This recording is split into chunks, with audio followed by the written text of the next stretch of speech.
We took a 6,300-pound Mercedes-Benz all-electric SUV and then loaded it up with passengers and cargo, raising the curb weight to over 7,000 pounds, and decided, hey, why don't we drive this to Los Angeles, California? 3,000 kilometers. We left you last in Invermere, British Columbia. Join us for episode 2 as we continue our voyage to Coeur d'Alene, Idaho.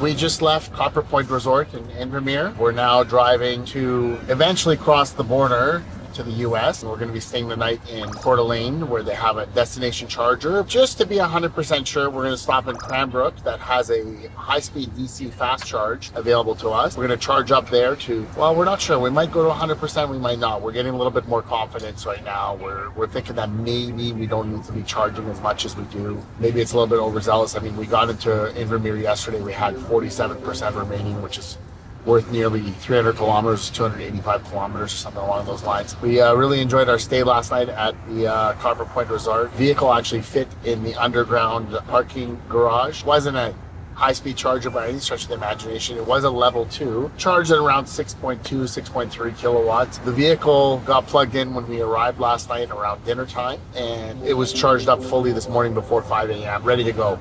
Pulled the vehicle out, drove it around into the parking lot, and loaded back up the roof box and everything else that we needed. The rooms there is like a suite, like a condo suite, and you just kind of walk out from your back door. So that was fantastic.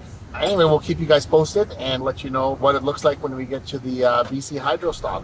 We're in Cranbrook, BC at the BC Hydro charging station, which actually is electricity produced by water, which is pretty cool. It charges at about 50 kilowatts. We've been here for about a half an hour. Family is still not in the car. We are literally 5 minutes away from having a full battery. Basically what's happened is Charlie had a bit of a throw up. Milo had to do his business. The girls wanted to have some sort of a drink or a snack. Here's living proof that when you're on a road trip, it really doesn't matter that at the end of the day, if you're going to stop and charge for 30 or 40 minutes at a high-speed DC charger, it's not going to slow down your trip at all, because I'm sitting here in an empty car and I have 5 minutes left to charge with 98% charge remaining on the vehicle, and you can see now it's slowed down to 38 kilowatts, 37, because it's getting harder and harder to fill that battery.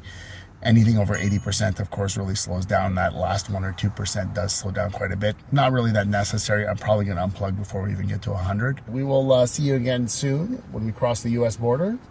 We've got 539 kilometers of range with 99%. We got risky and didn't go to 100%, but we're going to be in Coeur d'Alene tonight, and the distance to travel to Coeur d'Alene is actually less than half of the range we have remaining on this car right now. I'm super impressed with the range on the EQS, especially considering the fact that we're fully loaded with the weight of the vehicle, about 7,000 pounds that we're pushing down the road. This is amazing.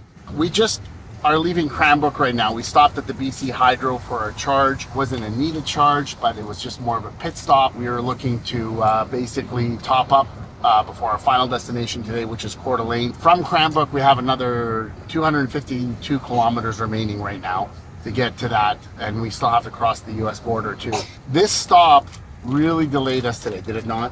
It did. It took a lot longer than we expected. Did any of that have to do with the charge? Not really, no. I mean, we plugged it in and then we went into a coffee shop. The kids used the bathroom. Then we walked into Safeway. We did some shopping. And by the time we were done, the car was charged. You know, the other thing about all that is what Mona's not telling you is she was dealing with a bit of a crisis that we had to pull over for along the way. Like you get often with young children. Charlie had a little bit of a throw up. That required an outfit change. And yeah. Well, I mean, it's okay. It's okay. You know what? This is what happens on road trip. We had to do all those things right now. Here's the really cool thing that I haven't even brought up yet.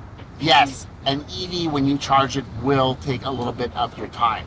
But the one thing that is amazing is the money you save on travel. This charge to go from 67% to 99%, which is approximately 1/3 of a tank of fuel, cost us $10.75. Now, in your GLS, that same fill would have cost us over $50. Yeah, for sure. So, yes, the charging time was a minimum of 3 times longer than what it would have taken just to put that same amount of fuel back into your GLS.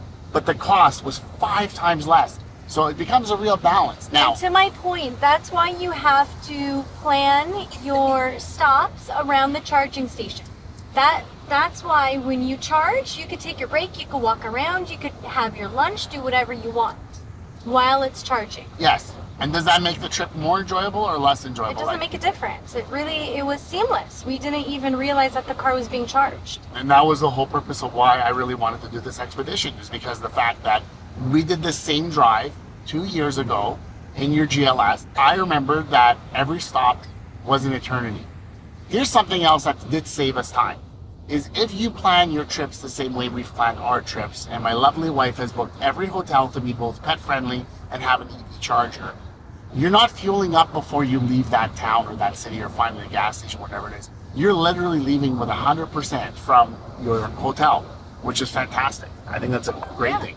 And right now we technically really didn't need to fill up. We were just playing it safe because we've never done this before, just to put our anxiety at ease. Our range anxiety is getting better because we left today after this last charge. We only charged it to 99%. We didn't wait the extra 2 or 3 minutes, or 2 minutes it would have taken for the extra 1%, because anything over 80% in an EV charges really slow. And when you're dealing with that last 1%, it does take a little bit of extra time. But the good news is we left today from Cranbrook with 99%. We had 99% of a charge, and range anxiety ain't one problem. We're now traveling to US border. I've got an eco mode with intelligent recuperation. As of right now, if you're seeing what's here in front of us, it's barely using 5% power going down this hill. There will be times that it will completely shut off the power overall. Right now, you can see on my screen, we're actually just coasting at 0%, literally not using any electric power at all to drive the motors. So far, we do have to say, and Love, I think you could agree, that what we've experienced so far with the EQS 450 SUV is the range has been very impressive. For sure. I wasn't expecting it to go as far as it did. I think we've been a little bit too cautious, but of course that's what you do when you do something new. With 3 kids and a dog and our whole house on our roof. Exactly. Absolutely. Yeah, that's what you do. Okay, so we will check back with you guys soon when we hit that US border, and we'll definitely see you guys then. We are in good old Idaho. We're not far away from Sandpoint, Idaho, which has some really nice beaches overall. As you can see, we're pretty far up north. It's kind of remote here. Probably not a lot of EV chargers. Thank you. We're not too concerned. We've still got 72% charge. We're staying in a hotel tonight that has an overnight charger. So once again, we'll be up early tomorrow with 100% charge and on our way over to Hermiston, Oregon, where we'll be doing a DC fast charge, and then from there we'll be carrying on to our final destination tomorrow night, which is Portland, Oregon. We're going to be staying in downtown. So we'll check in with you guys tomorrow when it's not so loud with the kids. Here we are, we're in Coeur d'Alene, Idaho. We managed to snag EV charging parking stall right out front. Didn't have to walk in far to get in. And we're charging at the hotel right now. It was a really good drive. One thing we noticed was that the estimation on what the charge would be upon arrival was off by about 4% in total. I think it's because we hit a lot of crosswinds. We were also driving at a much higher rate of speed than we thought we'd be able to. Just traffic was moving along really, really quickly. There are factors in there regarding the weight of the vehicle with the added roof box and the crosswinds, how much they're impacting aerodynamics of the vehicle overall. Pretty much so far all we've spent is $10 getting all the way here to Coeur d'Alene, Idaho from Calgary, Alberta. That's because of the destination chargers that are at the hotels, which work brilliantly. I mean, yes, they're slow. I mean, this one's charging right now at 6.1 kilowatts, which is not great. So we go to bed, wake up the next morning, car's fully charged, and we're on our way. The EQ intelligence in the EQS is incredible. Does a fantastic job, and really plots the course well. Really gives you a lot of forewarning if you're pushing the range a little bit too far. And so far, you know, I gotta say that this has been a fantastic road trip vehicle, incredibly economical. But my God, has the ride been amazing. I mean, we just absolutely love this ride. Join us tomorrow for our voyage to Portland, Oregon. With over 600 kilometers, it's guaranteed to be a very long day. Please like, subscribe, and comment below. We'd love to hear about your longest road trips and if you've ever driven through this beautiful route, the Washington Gorge.